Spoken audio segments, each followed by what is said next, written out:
সুপ্রিয় শিক্ষার্থী বন্ধুরা, খুবই একটা উদ্বিগ্ন এবং গুরুত্বপূর্ণ সংবাদ হচ্ছে তোমাদের বিদ্যালয় কলেজ কখন খুলবে।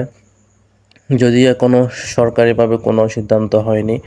আমরা দেখতে পাচ্ছি এখানে বলা হচ্ছে শিক্ষা প্রতিষ্ঠান খুলবে কবে। কোটা সংস্কার আন্দোলন ঘিরে উদ্ভূত পরিস্থিতিতে 16 জুলাই সরকার বেসরকারি বিশ্ববিদ্যালয় এবং শিক্ষা মন্ত্রণালয়ের আওতাধীন মাধ্যমিক ও উচ্চ মাধ্যমিক পর্যায়ে সব শিক্ষা প্রতিষ্ঠান এবং পলিটেকনিক্যাল ইনস্টিটিউটের শ্রেণী কার্যক্রম বন্ধ ছিল। তাছাড়া পরবর্তী নির্দেশ না দেওয়া পর্যন্ত বন্ধের ঘোষণা দেয় মন্ত্রণালয়, যাতে বিশ্ববিদ্যালয়ভুক্ত কলেজগুলো বন্ধ করা হয়। মোট 4 দিন এইচএসসি সমমানের পরীক্ষা স্থগিত করা হয়। পরদিন 17 জুলাই সিটি কর্পোরেশন এলাকায় সরকারি প্রাথমিক বিদ্যালয়গুলো বন্ধ ঘোষণা করা হয়।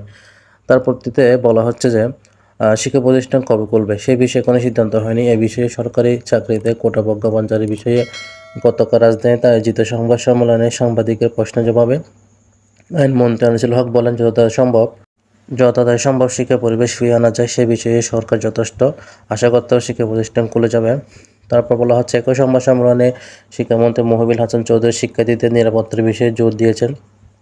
তিনি বলেন, শিক্ষার্থীদের নিরাপত্তা নিশ্চিত করা ছাড়া শিক্ষা প্রতিষ্ঠান আবাসিক হল খুলে দেওয়া যাবে না। সর্বশেষ আমাদের কাছে সংবাদ হচ্ছে যে শিক্ষার্থীদের নিরাপত্তা নিশ্চিত করে শিক্ষা প্রতিষ্ঠান খোলা হবে। এটা হচ্ছে শিক্ষামন্ত্রীর বক্তব্য।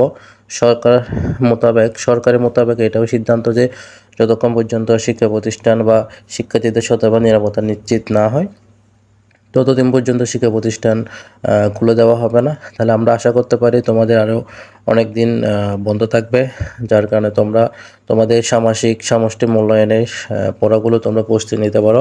আশা করি বেশি সময় নেবে না, হয়তো কিছুদিনের মধ্যে তোমাদের স্কুল খুলে দেওয়া হবে। তাহলে আশা করি তোমরা তোমাদের আবার পূর্বের মতো পড়াশোনায় মনোযোগ দিয়ে তোমাদের সামষ্টিক মূল্যায়নের পরীক্ষাগুলো দিতে পারবে। শেষ পর্যন্ত দেখার জন্য অসংখ্য ধন্যবাদ।